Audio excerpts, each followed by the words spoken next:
Gary is the consummate journalist. Gary was always about the facts. He's a good man. I think he has a great passion for the game, a great passion for people, and he's incredibly perceptive. I honestly don't know where we'd be without Gary covering the golf. For parts of 5 decades, Gary Baines has built a reputation as the foremost chronicler of golf in Colorado, writing roughly 7,000 stories on what is his favorite of the numerous sports he has covered.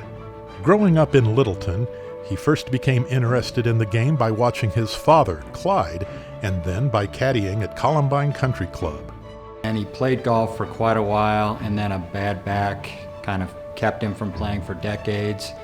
And then he had that problem resolved, and then just went hammer and tongs after golf the rest of his life, like, 100 or more rounds a year.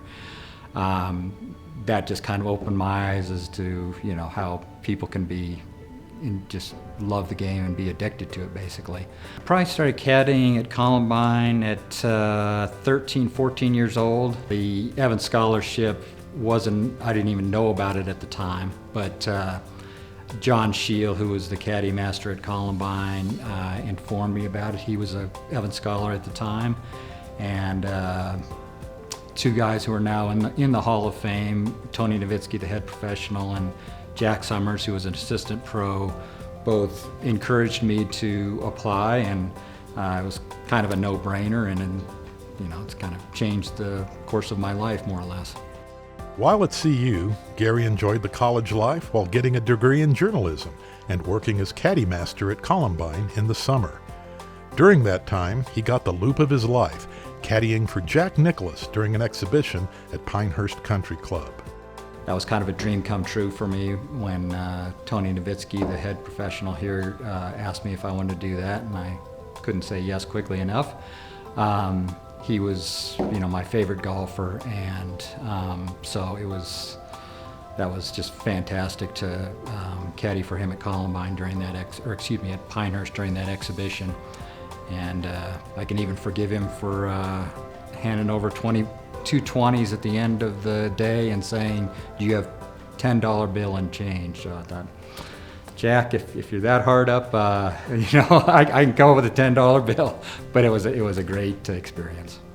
After internships at the Littleton Independent and Boulder Daily Camera, Gary was hired as sportswriter at the Camera, where he spent 25 years, the last 5 as sports editor. In 2008, he founded the Colorado Golf Journal, and a year later began a 13-year stint as the Army of One editorial and photography department for the Colorado Golf Association on coloradogolf.org. Over the years, he has covered 40 Colorado Opens, all 28 Colorado Women's Opens, and 23 Colorado Senior Opens, all 21 internationals, and countless events of state, national, and international significance. The one thing I would say about golf is it seems to attract a lot of people of what I would call high character and a fair amount of general characters, which makes it good to write about. Any big golf event in the state, Gary's there covering it. Any big tournament in the state, Gary's there covering it. And he just does a fantastic job, and it allows the golfers in the state of Colorado to stay abreast on what's happening in the Colorado golf community. Oh, I can just think of so many times caddying for Kent or playing where I see Gary tromping through the fields. I don't think I've ever seen Gary in a golf cart in my life. One story about Gary that really, I think, sums up his work ethic. Whenever you see Gary at a tournament, he's there to cover it, but then once it ends, the flag goes in the hole and it's over, he's there until the dark of night writing the story. And he's done many stories at Common Ground, and at Common Ground we have a gate that closes and locks.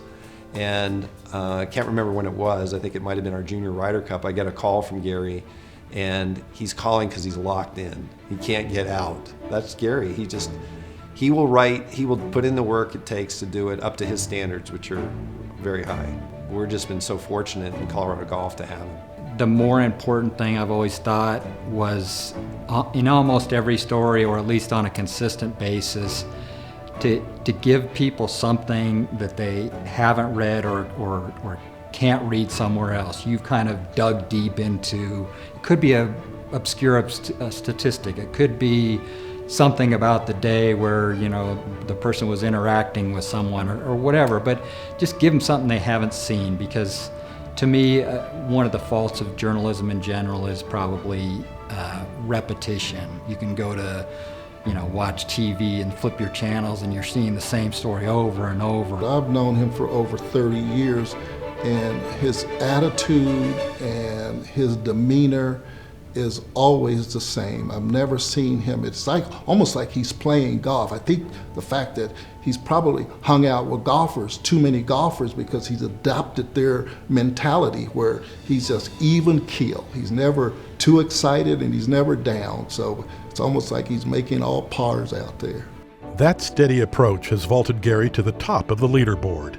During his career, he has won a half dozen Colorado Golf Journalism Awards from such organizations as the CGA, Colorado PGA, and the Colorado Open Golf Foundation, which, in 2019, presented him with its highest honor, the Robert Kirkner Award. It gives the Colorado Golf Hall of Fame great pleasure to welcome Gary Baines as the 5th media member and 3rd Evans Scholar enshrined in the Colorado Golf Hall of Fame.